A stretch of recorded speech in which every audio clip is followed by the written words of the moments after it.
Hi guys, দেখো মিঠাই আধার card করতে এসে বাবার সাথে কি বদমাইশি করছে। দেখো তোমরা, দেখো দেখো পেনটা বারবার খুলছে আর মুখটা ঢোকাচ্ছি। হ্যাঁ, এই যে, এই, এই, এখন ওর বাবার ফোনটা নেবে।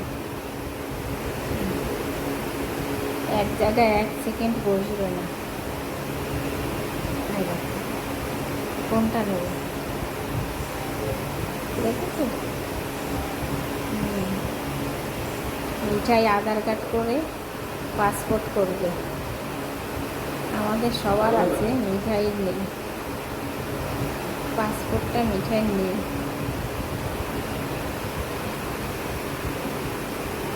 এই দেখো, বারবার ওর বাবার পকেটে হাত দেবে।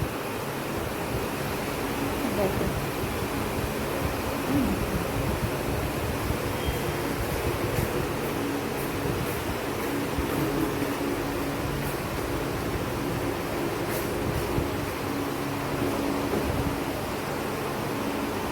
ও রাখো।